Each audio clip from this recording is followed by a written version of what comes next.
You ever wonder what a Wendy's franchise makes when you take a look at that little red-headed stepchild? I'm just kidding.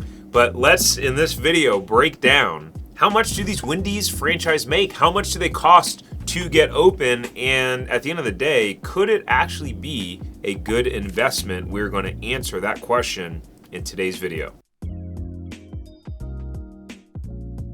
If you're new here, my name is Tarek Johnson. I am the CEO and founder of Franchise Empire, where we have helped hundreds of people just like you find, vet, and launch proven money-making franchises. All right, so let's talk a little bit about Wendy's and how they got their start before we dive into some of their numbers. So you may be asking the same question as me, which is, who's the red-haired girl? Who's the red-haired girl in the logo? Well, the red-haired girl is modeled after Dave Thomas's daughter, Melinda Lou Wendy Thomas. So if you didn't know, Dave Thomas is the founder of Wendy's. They were actually founded in 1969 in Columbus, Ohio. And when Melinda Lou was young, her family nicknamed her Wendy because she couldn't pronounce her own name properly. And part of the intention of the original logo, which was a stylized drawing of Wendy, was to create a friendly smile and evoke feelings of like a home-cooked meal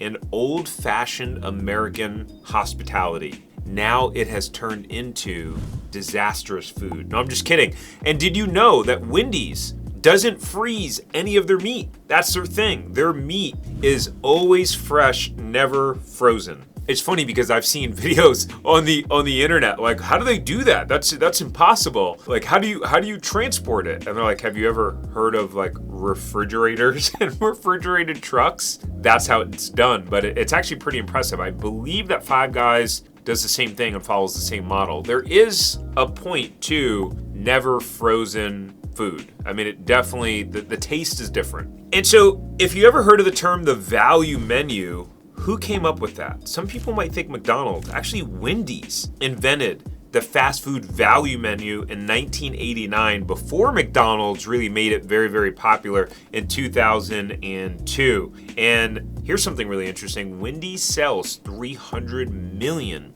Frosties a year, one of the most successful fast food desserts ever. And unlike McDonald's, their machines actually work. All right, so how many locations do they have open? And then we'll dive into some of the numbers of how much they cost to open, how much they make. Wendy's has 5,695 locations franchised as of the making of this video. And they have a goal to open globally 1,000 new restaurants by 2028, so over the next 3 years. All right, I have a trivia for you. Well, I guess not trivia, but pop quiz. Where do most Wendy's locations thrive? You have three options: urban, suburban, or rural. Urban, suburban, or rural. If you don't know the definitions, look them up. Let me know in the comments below. What is your answer? Where do the most successful Wendy's locations thrive?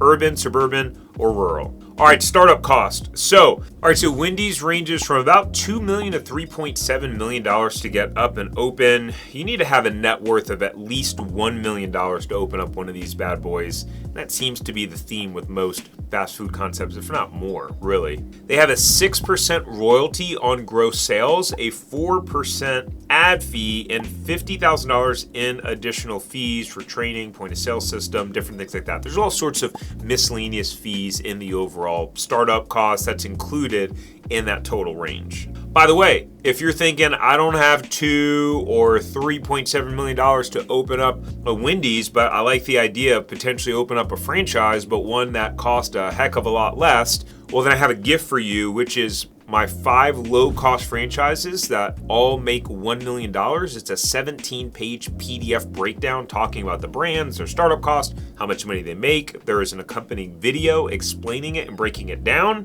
You can have it for free. I come bearing gifts, ladies and gentlemen. So The link will be down in the description or the comments below. Make sure to go grab it. All right, the average annual sales for locations are about $2.1 million for their franchise restaurant. So honestly, that's not too impressive for the amount of their startup costs, but when we take a look at their numbers, you can see there's 5,325 franchise restaurants, and the average sales are about $2.1 million, with the lowest location doing $345,000 in sales, the highest performing location doing $8.3 million in sales. When you look at the corporate locations or company restaurants, there's 370 of those. Their average gross sales are actually higher, which is interesting, at $2.3 million.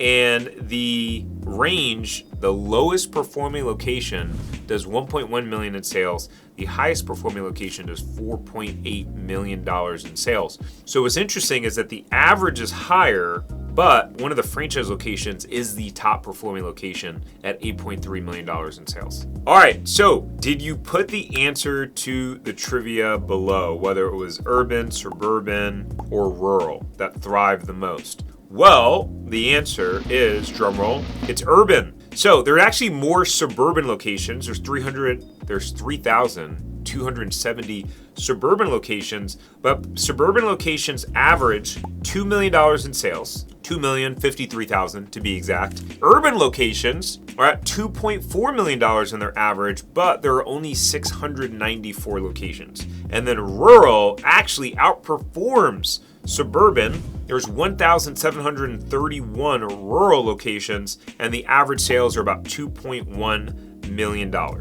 right, if you enjoyed this video and you love watching these breakdowns of some of the most popular franchise brands, we have a whole playlist right here breaking down all of the franchises on the top Entrepreneur 500 list. So go check it out. Before you leave, make sure to like and subscribe before you go, and I will see you on the next one.